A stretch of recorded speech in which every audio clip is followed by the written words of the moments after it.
Keïta. Madame la Présidente, Mesdames et Messieurs les membres du Conseil de sécurité, Excellences, Monsieur Hippolyte Mfulu, chargé d'affaires de la mission permanente de la République démocratique du Congo, Excellence Caroline Martin Goga, représentant permanent de la République du Rwanda, merci de me donner la possibilité de vous présenter cet exposé sur la situation en République démocratique du Congo. À l'entame de mon propos, je tiens à féliciter la République démocratique du Congo à l'occasion de son élection à la vice-présidence de la 80e session de l'Assemblée générale, ainsi qu'à un siège de membre non permanent au Conseil de sécurité pour la période 2026-2027. Ces jalons reflètent de la confiance placée par l'Assemblée générale dans le leadership de la République démocratique du Congo au sein de la communauté internationale. Alors que les tensions persistent, les lignes de front et de négociation bougent, ouvrons la voie à la paix. La signature cet après-midi à Washington par les ministres des Affaires étrangères de la République démocratique du Congo et du Rwanda du projet d'accord de paix constitue une avancée majeure vers la fin du conflit. Je tiens à saluer les efforts inlassables des États-Unis dans la facilitation de cet accord qui marque une étape décisive vers la paix et la stabilité en République démocratique du Congo et dans la région des Grands Lacs. Je tiens également à saluer les efforts constants du président João Lourenço d'Angola, président en exercice de l'Union africaine, ainsi que l'engagement déterminé du président Faure Gnassingbé du Togo, médiateur de l'Union africaine. Je souligne également les contributions du panel de co-facilitateurs composé d'éminents anciens chefs d'État africains, sans oublier le rôle joué par l'État du Qatar. J'encourage tous les dirigeants à favoriser un climat de tolérance. Il faut privilégier le dialogue plutôt que la division et préserver activement la cohésion nationale. Elle est essentielle à la stabilité du pays. Je salue également les initiatives internes congolaises et tout particulièrement la rencontre du président Félix-Antoine Tshisekedi Tshilombo avec les chefs religieux et certains acteurs de l'opposition politique dans le but de trouver des solutions nationales et d'ouvrir la voie au dialogue et à la réconciliation. Dans cette perspective, les autorités congolaises doivent rester attentives aux préoccupations relatives au rétrécissement de l'espace politique et civique. Dans cet esprit, je réitère mon appel en faveur de l'adoption de la proposition de loi contre le tribalisme, le racisme et la xénophobie, qui constitue une étape essentielle pour prévenir les abus qui menacent l'unité nationale. Madame la Présidente, je félicite l'ensemble des partis, y compris les AFC M23, qui m'ont permis de me rendre à Goma il y a 2 semaines de cela, pour la première fois depuis la chute de la ville en janvier. Cette visite m'a permis de rencontrer le personnel civil et en tenue de la MONUSCO. Un moment extrêmement difficile. L'objectif était de renforcer, de remonter le moral, de réaffirmer l'attachement de la MONUSCO vis-à-vis des communautés touchées par le conflit. Ma visite avait aussi pour but d'associer les AFC M23 au règlement des problèmes opérationnels en lien avec l'exécution de notre mandat. Avant ma visite, le Comité international de la Croix-Rouge avait fait office de médiateur pour parvenir à un accord entre le gouvernement, les AFC M23 et la MONUSCO. Grâce à l'appui logistique de la mission, 1359 membres non armés des forces de défense et de sécurité congolaises et certains membres de leur famille qui avaient trouvé abri à Goma sous notre protection pendant 3 mois ont pu être transportés de Goma à Kinshasa. Nous continuons de chercher une solution à la question des civils et éléments non armés qui demeurent sur nos bases. Ces derniers jours, des progrès ont été réalisés en vue de la levée des restrictions imposées à la capacité de la MONUSCO d'opérer efficacement. Il s'agit notamment de l'assouplissement des possibilités de circuler au point de passage pour nos fonctionnaires, la libération de camions de carburant, l'accès à l'aéroport de Goma au terminal de l'ONU pour évaluer sa situation. La reprise des rotations est prévue début juillet et est attendue de longue date.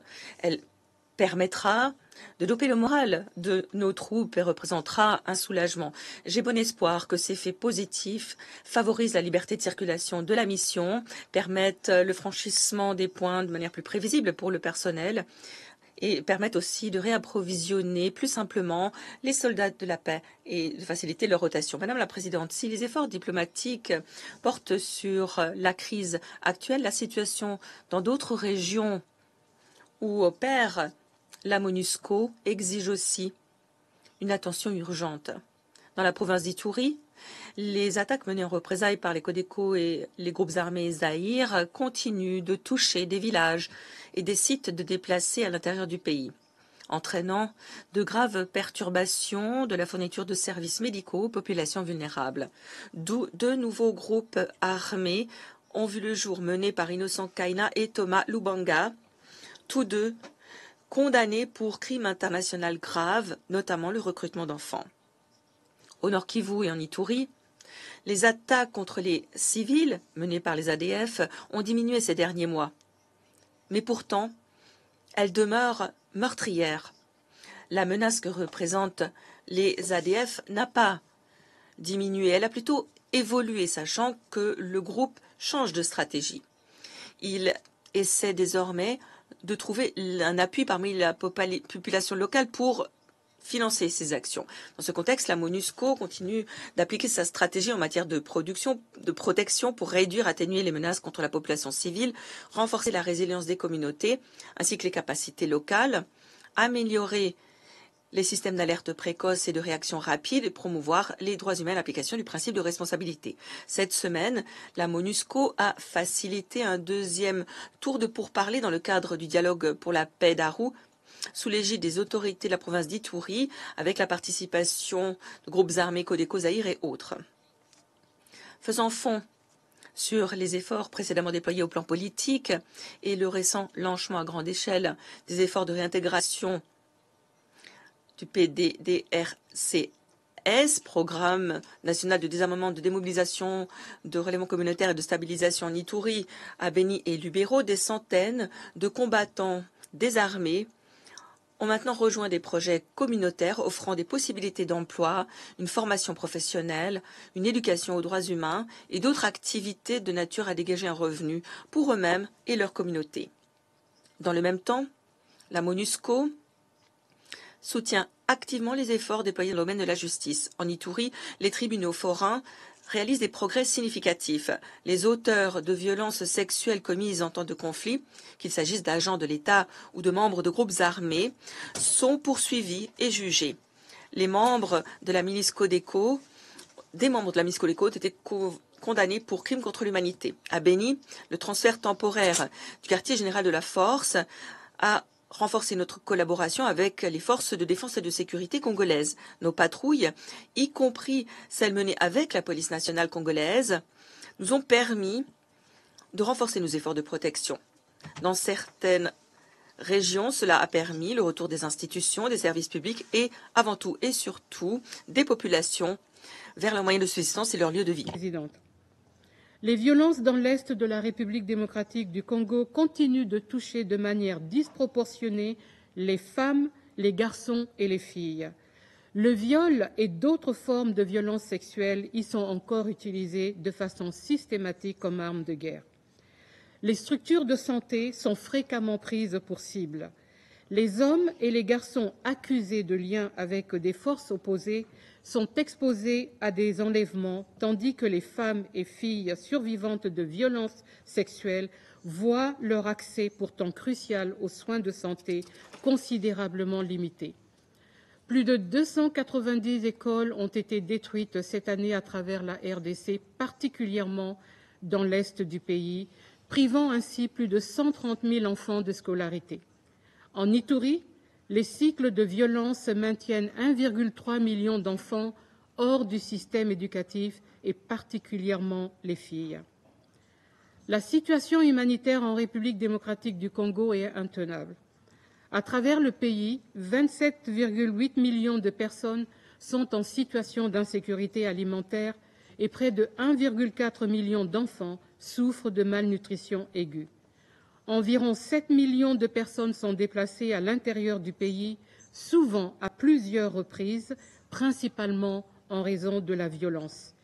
L'insécurité, la fermeture des aéroports de Goma et Kavumu et le blocage des principales routes entravent gravement l'acheminement de l'aide.